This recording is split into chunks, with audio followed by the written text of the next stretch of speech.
하나님을 경외하는 욥이라는 사람이 있었습니다. 그런데 그러한 그를 마귀가 하나님께 모함을 하고요. 결국 그에게는 욥에게는 거대한 시련 두 번이 찾아오게 됩니다. 그래서 욥기 1장에서는 욥이 그의 재산과 그의 자녀들이 있는 거대한 시련을 겪게 되죠.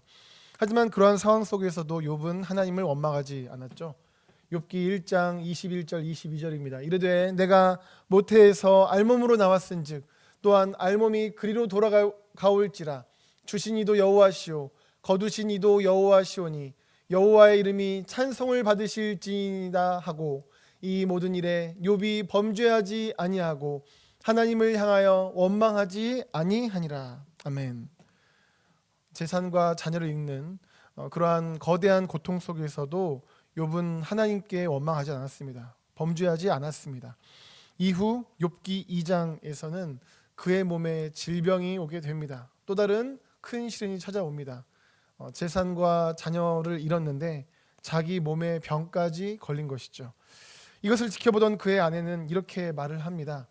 그의 아내가 그에게 이르되 당신이 그래도 자기의 온전함을 굳게 지키느냐?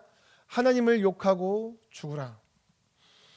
계속되는 엄청난 고난 앞에서 욥의 아내는 불신으로 분노하며 그것을 남편 욥에게 쏟아놓습니다.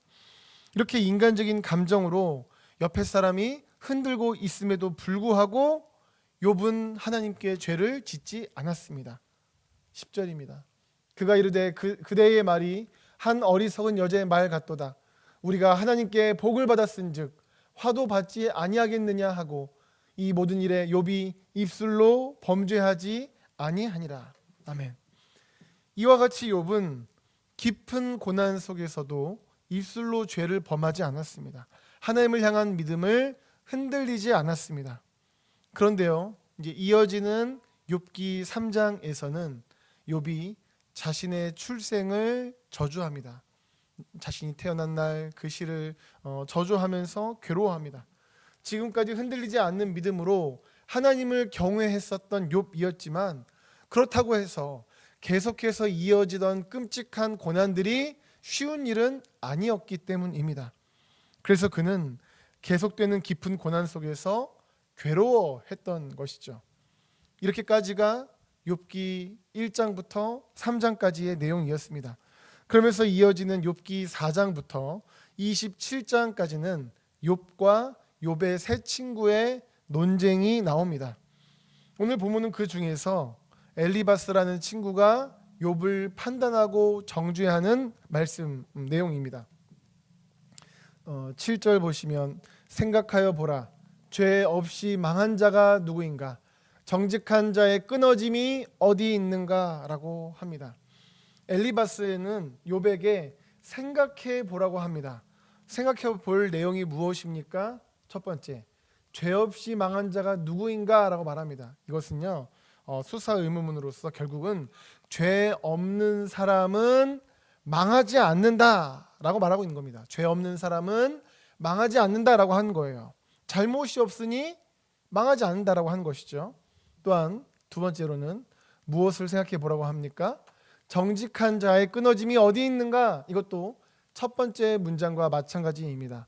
정직한 자는 끊어지지 않는다라고 말을 하는 것입니다.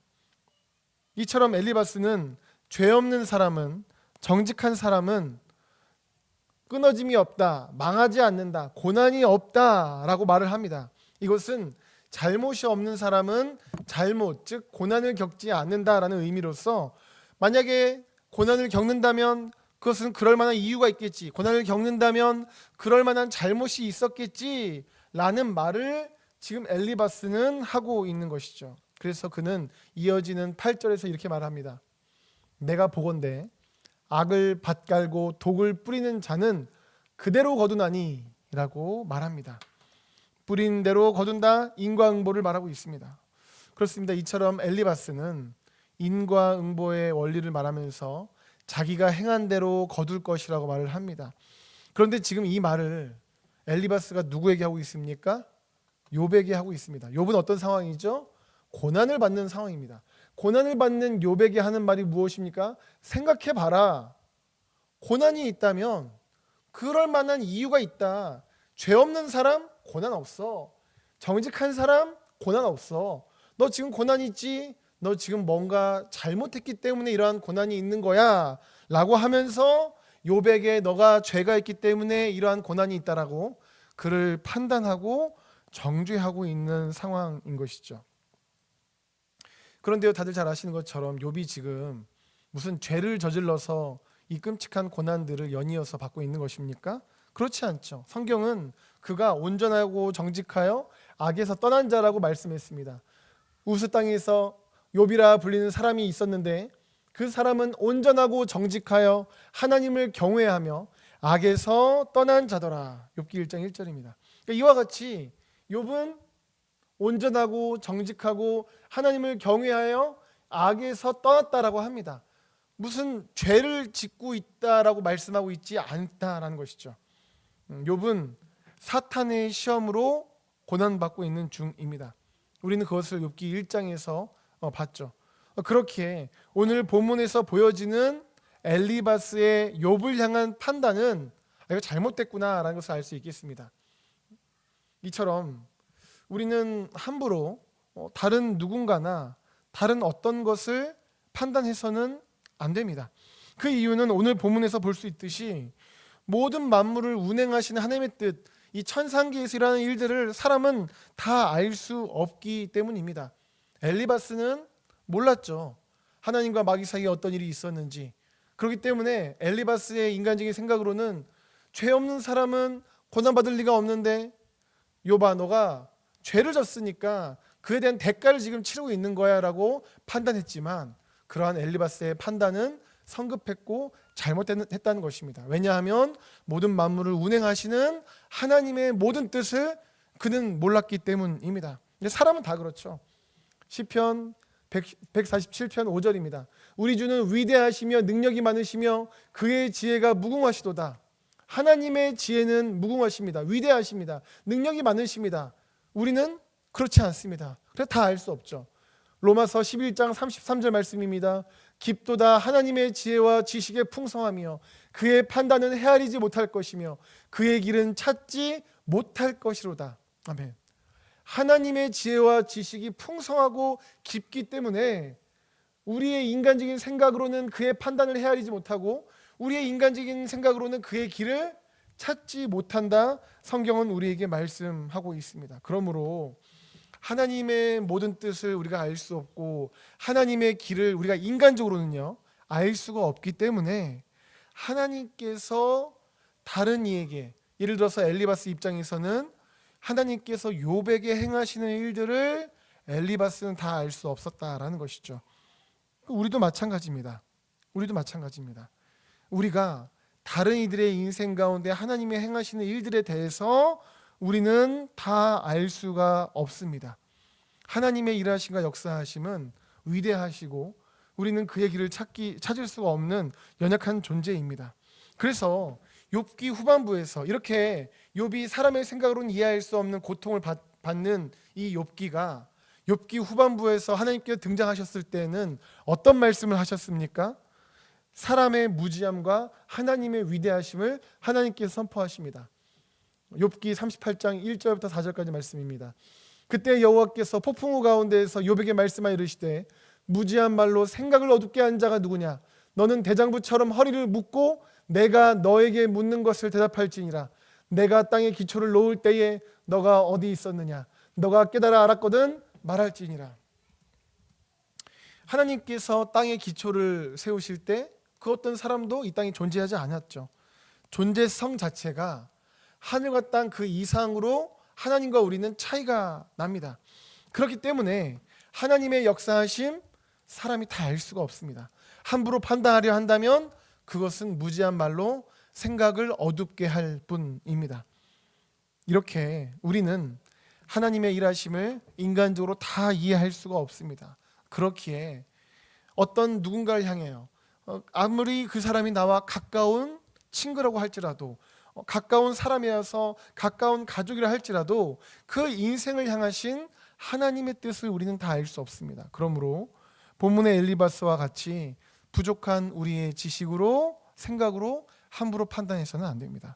우리가 우리의 인생을 인간적인 생각이 아니라 우리의 인생을 내 힘이 아니라 하나님의 뜻을 찾고 구해서 그것을 따라 순종해야지 라고 하는 것처럼 다른 사람에 대해서 우리도 역시 그러해야 한다라는 것이죠. 성경은 말씀합니다. 잠언 3장 5절에서 7절입니다. 너는 마음을 다하여 여호와를 신뢰하고 너의 명철을 의지하지 말라. 너는 범사의 그를 인정하라. 그리하면 너의 길을 지도하시리라. 스스로 지혜롭게 여기지 말지어다. 여호와를 경외하며 악을 떠날지어다. 아멘. 성경은 우리에게 범사의 하나님을 인정하라고 말씀합니다. 여기서 범사라는 것은요, 나에 대한 일만 포함하는 것이 아니라 다른 사람들의 일에도 마찬가지입니다. 즉 다른 사람들의 인생 가운데 펼쳐질 모든 일들에 대해서도 하나님을 인정해야 한다라는 것이죠. 사랑하는 여러분, 여러분들께서는 범사의 하나님을 인정하고 계십니까? 그래서 엘리바스와 같이 판단의 자리에 있는 것이 아니라 사랑과 중보의 자리에 있으십니까?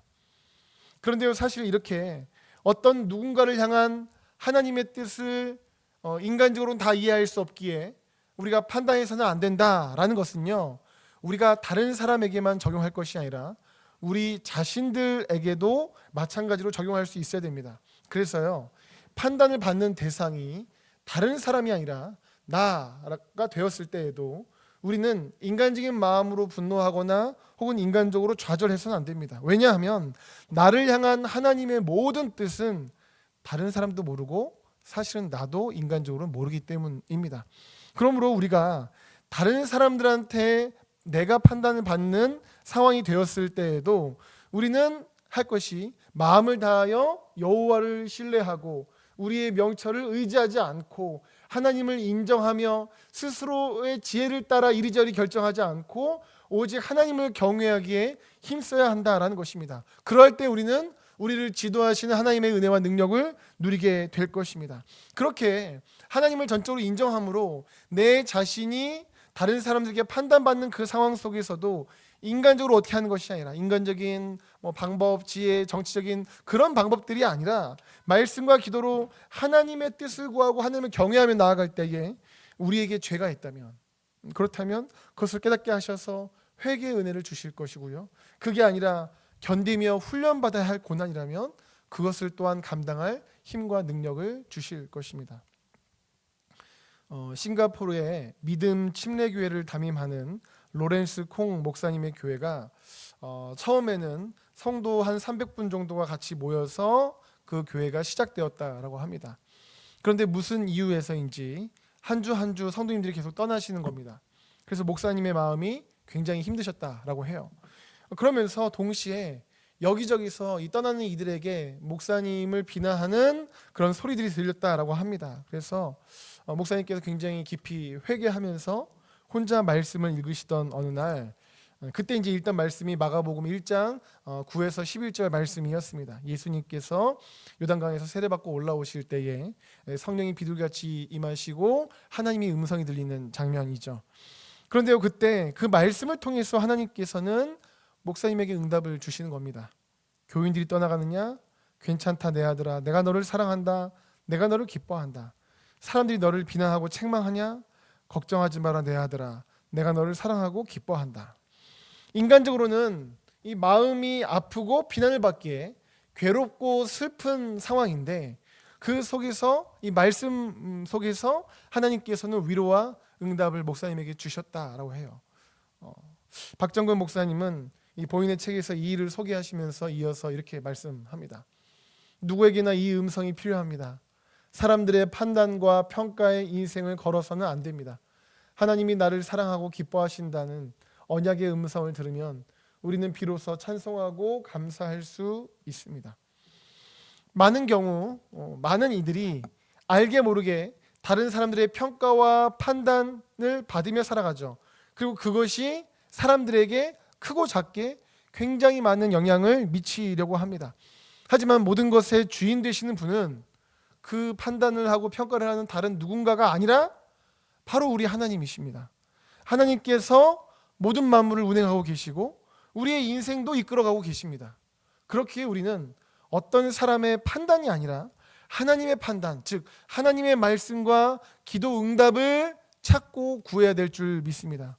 사랑하는 여러분, 여러분들께서는 사람들의 판단과 평가가 아니라 하나님의 말씀과 하나님의 응답을 귀히 여기고 계십니까?